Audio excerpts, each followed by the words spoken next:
आउज़बिल्लिमिनश्शैतानिर्रजीम बिस्मिल्लाहिर्रहमानिर्रहीम। अस्सलाम वालेकुम students, welcome back to my YouTube channel. उम्मीद करती हूँ आप सब खैरियत से होंगे। तो स्टूडेंट्स, आज हमने पढ़ना है एमसीएम 310 का लेक्चर नंबर 21। लेक्चर 20 तक मैं कंप्लीट डिटेल के साथ पहले अपलोड कर चुकी हूँ, जो कि हमारा मिड टर्म का सिलेबस था। आज हमने फाइनल टर्म की प्रिपरेशन स्टार्ट करनी है।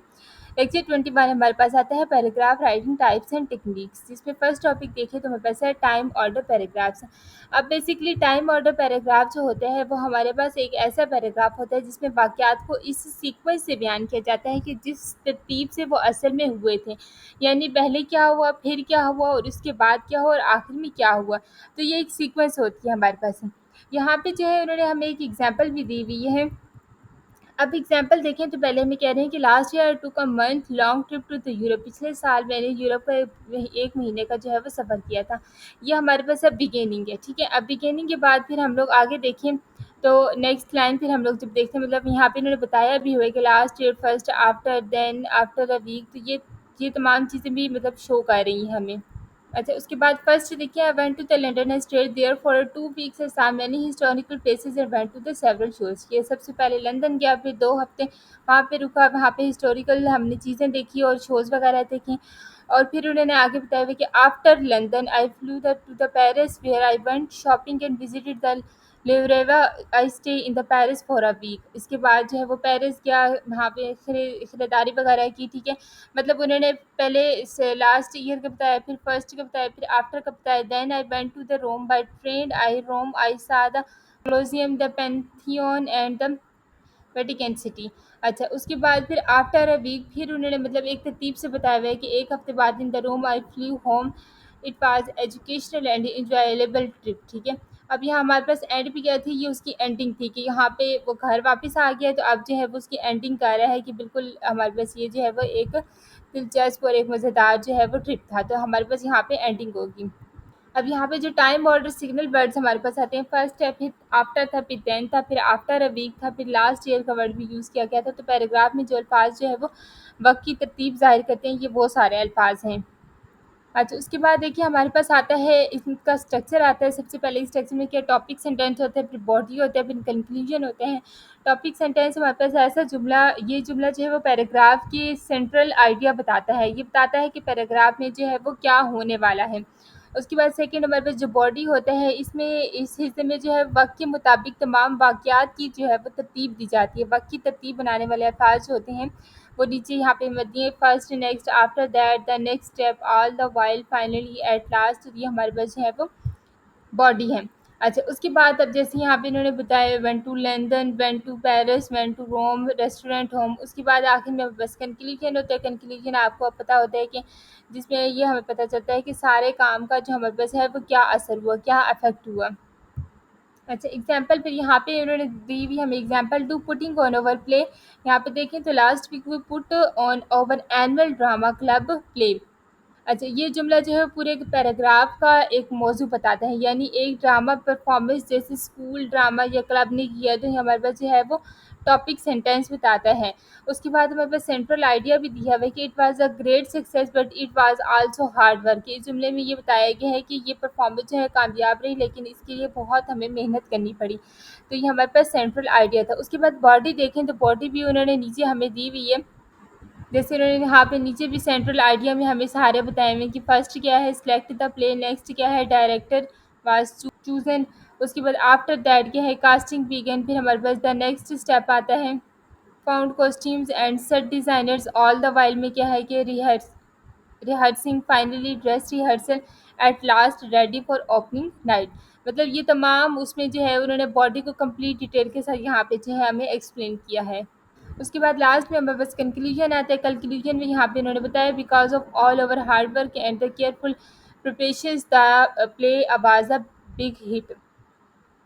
इस जुमले में बताया गया कि मेहनत और तैयारी की वजह से जो है वो ड्रामा हमारे लिए बहुत कामयाब रहा। तो ये हमारे पास क्या है, कंक्लूजन है इसका। उसके बाद अगला देखें तो हमारे पास आता है special order paragraph use to describe spaces. Special order यानी जगह के मुताबिक जो है वो तरतीब देना। ये पैराग्राफ किसी जगह या मकाम को इस तरह बयान करता है जैसे आप जो है वो इस जगह में मौजूद हों और आँखों से चीज़ों को जो है वो दाएँ-बाएँ, लेफ्ट राइट, आगे पीछे जो है वो ओरिजिनली मतलब एक नेचुरल चीज़ जैसे हम लोग कहते हैं कि आप जो अपनी आँखों से सारी चीज़ें देख रहे हो। यानी पहले कमरे में दाखिल होना, फिर आपने लेफ्ट राइट आमने-सामने देखना, मतलब इस तरतीब से जो है वो उसको बताना। इसे हम लोग कहते हैं स्पेशल ऑर्डर पैराग्राफ। अच्छा, यहाँ पे जो है वो उन्होंने अभी एग्जांपल भी दी हुई है। A comfortable place is my favourite room is my living room. मेरा पसंदीदा कमरा जो है वो मेरा लिविंग रूम है। उसके बाद बॉडी जो हमें बताई हुई है कि पैराग्राफ बॉडी में हमारे पास क्या है कि पैराग्राफ बता रहा है कि हमारे पास लिविंग रूम में जो है वो चीज़ें कहाँ रखी हैं, किस दीवार के साथ कौन सा फर्नीचर है, किस लोकेशन में जो है वो कौन सी चीज़ है। यानी कि अब हम लोग देखें तो door is on the left side of the south वाल, तो डायरेक्शन हमारे पास क्या आती है, ऑन द लेफ्ट साइड पे आती है। उसके बाद हमारे पास है कि अ पिक्चर विंडो। अब पिक्चर विंडो जो है हमारे पास आती है ऑपोजिट द डोर।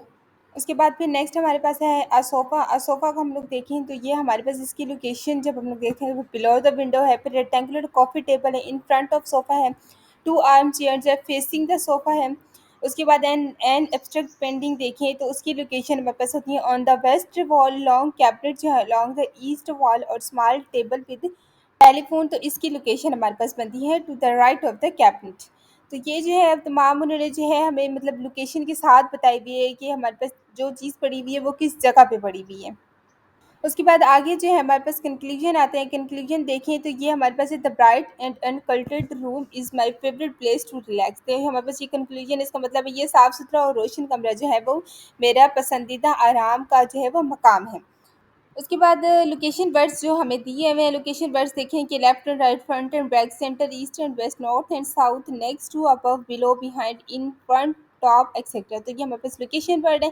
नेक्स्ट फिर उन्होंने प्रैक्टिस का बोला हुआ है जो कि आप लोगों ने खुद करनी है। फिर अगला आता है हमारे पास multi paragraph composition composed of more than one paragraph. Basically multi ये पैराग्राफ कंपोजिशन जो होता है वो एक ऐसा कंपोजिशन होता है जिसमें एक से ज़्यादा पैराग्राफ होते हैं। हर पैराग्राफ का जो है वो अपना सेंट्रल आइडिया होता है और सब पैराग्राफ मिलकर जो है वो एक बड़ी कहानी या ख्याल को जो है वो वाज़िया करते हैं। नीचे जो है वो उन्होंने एक स्टोरी भी दी हुई है हमें। एग्जाम्पल में देखें कि माई थ्री क्लोजेस्ट फ्रेंड, अब पहला, दूसरा और तीसरा तीन उन्होंने फ्रेंड्स का नीचे जिक्र किया हुआ है। अब इसको हम लोग देखें तो सबसे पहले तो हम लोग देखें पैराग्राफ 1 है जिसमें कह रहे हैं कि like everyone else I know all kind of the people and I am friendly with most of them. यहाँ से लेके अगर हम लोग इसको कंप्लीट को यहाँ क्लोज फ्रेंड तक हम लोग देखें तो इसका सेंट्रल आइडिया हमारे पास बनता है। मुझे बहुत से लोग जानते हैं लेकिन मेरे कुछ जो है वो करीबी दोस्त हैं। ये पैराग्राफ बताता है कि हमारे पास जो है वो मजमून में आगे तीन करीबी दोस्तों का जिक्र होगा। उसके बाद फर्स्ट बॉडी यानी कि फर्स्ट पैराग्राफ हम लोग देखें तो उसमें सबसे पहले तो हमें बताया है विलियम। अब विलियम वाले इसमें देखें कि first I will introduce you to my first friend William. इस विलियम की पूरे पैराग्राफ में देखें तो इसका हम लोग सेंट्रल आइडिया देखें कि विलियम जो है वो मेरा बचपन का दोस्त है। उसके बाद नीचे डिटेल्स भी उन्होंने दी हुई है कि वो जो है वो फर्स्ट पहली क्लास है मेरे साथ, मेरा दोस्त है, हमसाया भी था, मेरे साथ खेलता था, हम लोग आपस में राज बांटते थे। तो कंक्लूजन इसका बेसिकली बनता है कि विलियम वो दोस्त है जिसके साथ मैंने जो है वो अपने जैसा हो सकता है, यानी कि वो बिल्कुल आप ही की नेचर का बंदा है। उसके बाद हमारे पास सेकंड बॉडी जो है मतलब सेकंड पैराग्राफ जो है वो उसका सेकंड दोस्त का नाम है जैनेट। जैनेट वाला पैराग्राफ देखिए तो इसमें हमारे पास सेंट्रल आइडिया बनता है कि जैनेट जो है वो बड़ी बहन जैसी है जिससे मुझे जो है वो रहनुमाई मिलती है, जो है मुझे ये रहनुमाई देती है।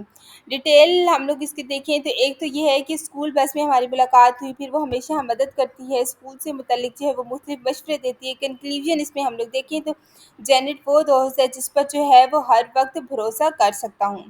यानी कि जैनेट जो है वो एडवाइस इनकरेजमेंट का काम करती है और जो है वो काबिल भरोसा दोस्त है। उसके बाद थर्ड परसेंट हमारे पास आता है टॉम। टॉम में हमारे पास सेंट्रल आइडिया का बनता है कि टॉम जो है हमारे पास एक तो वो खुश मिजाज है और दूसरा जो है वो उसकी थिंकिंग स्पेशल है। ठीक है, इसकी डिटेल क्या है कि हम लोग आपस में मिले कहाँ थे कि Tom and I R taking a photography class now, कि हम लोग फोटोग्राफी क्लास लेते हैं। ठीक है, उसके बाद वो जो है वो मजाकिया मिजाज का है, हंसी मजाक करने वाला है, वक्त गुजारना उसको अच्छा लगता है। फिर कंक्लूजन क्या है कि जब मैं उदास होता हूँ तो जो है वो टॉम मेरा हौसला बढ़ाता है। यानी कि तीनों की जो है वो अलग-अलग उन्होंने करके कैरेक्टरिस्टिक्स बताई हुई है कि कौन सा दोस्त जो है वो क्यों खास है। लास्ट देखें तो यहाँ पे क्या है कि William, Janet and Tom each of them is important to me in different way. I feel lucky to have such good friends. Basically इसमें सेंट्रल आइडिया देखें तो तीनों दोस्त जो है मुख्तलिफ तरीक़ों से मेरे लिए ख़ास है। फीलिंग्स क्या है कि मैं खुशनसीब मतलब मैं खुशनसीबी महसूस करता हूँ कि मेरे जो है वो ऐसे दोस्त हैं। इसमें अब सबसे पहले तो हमें इन्होंने फिर इंट्रोडक्शन ही दिया हुआ था मल्टी पैराग्राफ स्ट्रक्चर का। उसके बाद नीचे 3 जो फ्रेंड्स की बात की गई थी वो उनकी बॉडी थी, और एंड पे जो है वो अभी जो सेंटेंस मैंने पढ़ा है वो उसका कंक्लूजन होता है। ये नीचे उन्होंने स्ट्रक्चर भी बताया हुआ है। उसके बाद फिर हमारे पास आते हैं कंट्रास्टेड कंपोजिशन। कंट्रास्टेड कंपोजिशन जो है वो एक किस्म की हमारे पास एक कंपोजिशन है जिसमें दो चीज़ों का जो है वो कंपैरिजन और कंट्रास्ट बयान किया जाता है। फॉर एग्जांपल हमारे पास दो सिटीज़ हो गए, दो पर्सन्स हो गए, दो मूवीज़ हो गई, दो स्कूल्स वगैरह, यानी कि दो चीज़ों का आपस में कंपेयर किया जाता है। नीचे उन्होंने दो एग्जांपल्स भी दी हुई है कि टू सिटीज़ क्या है कि अब जो सिटीज़ हैं उनको आपस में कंपैरिजन करके बताया गया है। दो सिटीज़ देखें तो एक हमारे पास बोस्टो है और सैन फ्रांसिस्को है। ये दो सिटीज़ को आपस में कंपैरिजन करके यहाँ पे बताया गया है। पहले कह रहे हैं कि बोस्टन और सैन फ्रांसिस्को दोनों जो हैं वो अमेरिका के मशहूर और खूबसूरत शहर हैं जिन्हें दुनिया भर से जो है वो लोग देखने आते हैं। दोनों की अपनी अलग पहचान और जो है खासियत है। उसके बाद अगर हम लोग सबसे पहले बोस्टन की बात करें तो यहाँ पे कह रहे हैं कि हमारे पास मशरक़ी अमेरिका में ये वाक़या होता है। मुख्तलिफ़ कौमों के लोग जो है यहाँ आबाद हैं, ख़ास तौर पर आयरिश कौम है। उसके बाद क्या है कि बोस्टन में बहुत सी यूनिवर्सिटियाँ हैं, इसलिए ये शहर जो है वो आला तालीम का जो है वो मरकज़ है। यहाँ टेक्नोलॉजी से मुतल्लिक जो है मुख्तलिफ़ ऑफिसेस हैं और वाइट कॉलर मुलाज़मीन की यहाँ पे बहुत बड़ी तादाद है। बोस्टन एक ऐसा शहर है जो मोहल्लों वाला, यानी कि हमारे पास इकनॉमिक कैरेक्टरिस्टिक्स और जदीद तरक्की जो है वो दोनों रखता है। उसके बाद फिर हमारे पास आगे सैन फ्रांसिस्को की बात की गई है। इसको हम लोग एक्सप्लेन करें तो ये हमारे पास जो है वो वेस्ट अमेरिका में वाक़ है, बोस्टन से बहुत दूर है। यहाँ पे मुख्तलिफ़ कौमें आबाद हैं, ख़ास तौर पर जो हमारे पास चाइना टाउन रहती है। ये शहर एक जो है वो अचानक मशहूर हुआ जब 1849 में जो है वो सोने की तलाश, यानी कि हमारे पास गोल्ड रश शुरू हुई, तो तब ये शहर मशहूर हुआ। यहाँ की पहाड़ों पर बनी सड़कें और खूबसूरत नज़ारे इसे दूसरे शहरों से जो है मुख्तलिफ बनाते हैं। मशहूर जगह जो है हमारे पास वार्फ है जहाँ लोग खरीदारी और समुद्री खाने से जो है वो लुत्फ़अंदोज़ होते हैं। उसके बाद ये क्या है कि ये शहर जो है वो कल्चर के लिहाज से बहुत तरक्की याफ़्ता और कई जदीद हमारे पास जो है वो तहरीकी नज़रियात यहीं से शुरू हुई, ठीक है। उसके बाद क्या है कि सैन फ्रांसिस्को को जो है वो अक्सर अपने ये वक़्त से जो है वो आगे माना जाता है।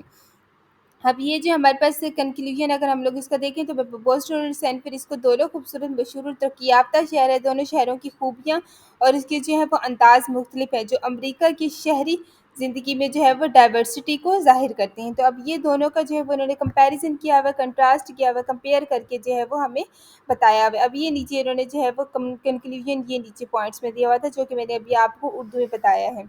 उसके बाद स्ट्रक्चर हमारे पास वही है। पैराग्राफ 1 क्या है कि टॉपिक सेंटेंस है। Paragraph 2 and 3 comparison between Boston and San Francisco, और एंड पे ये जो है हमारे पास कंक्लूजन दिया हुआ है। अब ये देखें इस पैराग्राफ में देखें ये जो एंड पे हाईलाइट डार्क उसमें किया हुआ है ना, ये अब कंक्लूजन है। इसी तरह सेम जो है वो ऊपर यहाँ पे उन्होंने बताया हुआ है, ये जो हमें स्टार्ट पे बोल्ड लैंग्वेज में लिखा हुआ है, ये हमारे पास इंट्रोडक्शन था, और बीच में जो दिया हुआ है ये हमारे पास जो है वो उसका बॉडी है। बॉडी पैराग्राफ 1 और पैराग्राफ 2 की सूरत में उन्होंने दोनों का कंपैरिजन आपस में हमें बताया हुआ है। उसके बाद नीचे आपको प्रैक्टिस ही दी हुई है जो कि आप लोगों ने खुद करनी है। उसके बाद लास्ट हमारे पास आता है cause and effect composition. Basically cause and effect composition में क्या होता है, कॉज हमारे पास होता है वजह या असबाब, जो चीज़ किसी नतीजे का सबब बनती है वो हमारे पास कॉज कहलाती है। इफेक्ट क्या होता है, नतीजा या असर जो होता है, यानी कि वो चीज़ जो वजह की वजह से जो है वो होती है वो हमारे पास इफेक्ट कहलाती है। अब यहाँ पे जो है उन्होंने एग्जाम्पल दी हुई है choosing my career. Choosing my career में देखें तो सबसे पहले तो उन्होंने ऊपर दिया हुआ है introduction, my decision to become a nurse was based on the several well thoughts out reason. अच्छा, यहाँ पे कह रहे हैं मैंने नर्स बनने का फैसला बहुत सोच समझ कर लिया। इसकी कुछ जो है वो पर्सनल रीजंस थी और कुछ मेरी जो है वो सोसाइटी के बारे में सोच से जुड़ी हुई थी, जिसकी वजह से जो है वो नर्स बनने का फैसला किया। उसके बाद क्या है कि जब मैं जो है वो हाई स्कूल में थी, मतलब आगे वो अपनी पूरी स्टोरी बता रही है, यानी कि बीच में बॉडी है हमारे पास है। तो यहाँ पे वो कह रहे हैं कि जब मैं हाई स्कूल के आखिरी साल में था तो मैंने जो है वो अपने पेरेंट्स के साथ कई बार ये बात की कि ग्रेजुएशन के बाद मुझे क्या करना चाहिए। इन बातों की मदद से जो है मुझे अपने कैरियर गोल्स समझ आ गए। मैं जो है वो ऐसी जॉब करना चाहता था जिसमें जो है वो गुड पे मतलब अच्छी तनख्वाह हो, ठीक है, रिस्पेक्ट हो और जिसमें जो है लोगों की मैं हेल्प कर सकूँ। अब ये उसके 3 पॉइंट्स थे कि जिसकी बेस पर जो है वो आगे अपना करियर का आगाज़ करना चाहता था। अच्छा, उसके बाद फिर आगे क्या है कि आगे फिर वो कह रहे हैं कि मेरे पास जो है वो 2 ऑप्शंस थे, या तो टीचिंग का ऑप्शन था या मेरे पास जो है वो नर्सिंग का ऑप्शन था। अब टीचिंग में क्या था कि मुझे जो है वो अगर बच्चों को पढ़ाना अच्छा लगता था, ठीक है, एक टीचर को इज़्ज़त मिलती थी और वो दूसरों की हेल्प कर सकता था। जबकि जो है वो नर्सिंग देखें तो ये जॉब जो है मेरे सारे क्राइटेरिया पे पूरी उतरती थी। इसमें जो है वो डायरेक्ट लोगों की मदद कर सकती हूँ। अगर मैं जो है वो आगे जाकर बच्चे रखूँ तो ये मेरे पास जो है वो पार्ट टाइम जॉब भी हो सकती है, यानी कि अगर मैं आगे पढ़ाना चाहूँ तो वो दोनों काम हो सकते हैं, ठीक है। अच्छा, ये तो हमारे पास होगी बॉडी। उसके बाद लास्ट में देखें तो conclusion finally I decide on nursing as a career since it offered me as a good paying respect position with a lot of flexibility. I am now in my last year of the nursing schools and I am looking forward to starting my professional life. I feel certain I made the right choice.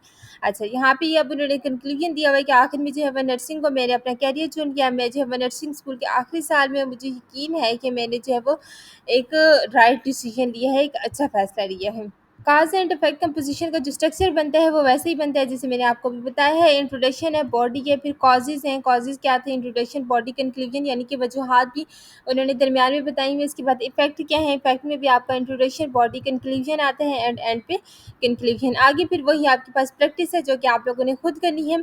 Students, ये था हमारे पास MCM 310 का lecture number 21। I hope so आप लोगों को इस lecture की अच्छे से समझ आई होगी। अगर आपको मेरी वीडियो अच्छी लगी है so like share and subscribe my channel. Thank you so much.